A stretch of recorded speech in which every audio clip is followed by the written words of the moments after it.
Lansdowne Crime Commission is a private sector nonprofit organization. For those of you who have never heard of us, we're relatively young. We are private sector, that's the key. We're not affiliated with government in any way, shape, or form.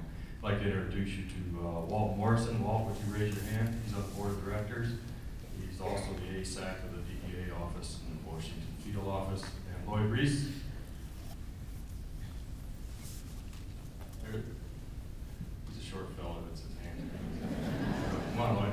All right, he's on the board too. I mentioned that because this is not to proselytize you in favor of the Lansdowne Crime Commission, but if any of you are more interested in joining us on the Crime Commission, we'd love to have you. You can speak to any one of us. This morning at about 10 o'clock this morning, Lansdowne Sheriff's Office asked the Lansdowne Crime Commission if we would be willing to establish and manage a reward fund.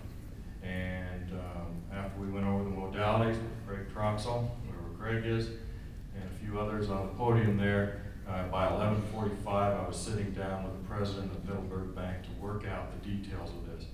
And I can assure you that although they were very busy, just as in the spirit of community, Middleburg Bank, including the president, dropped what they were doing and immediately went, and within, I'm telling you, less than a half hour, we had set this up.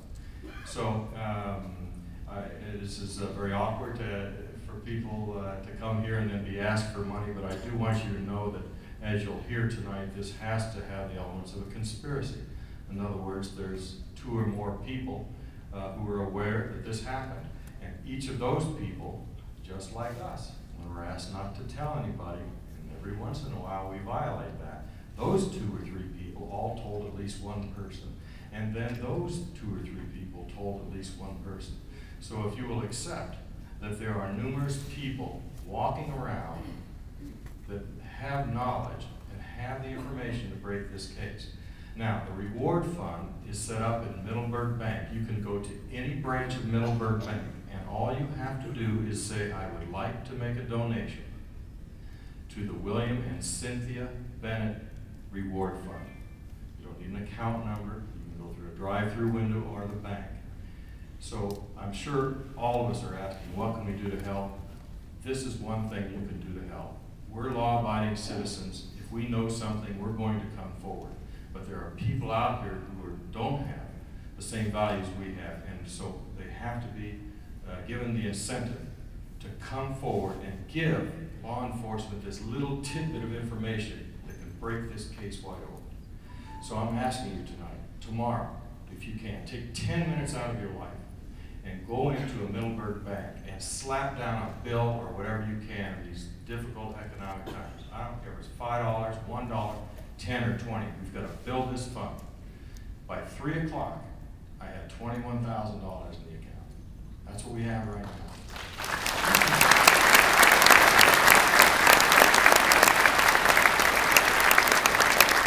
So it can be done. I just made the announcement.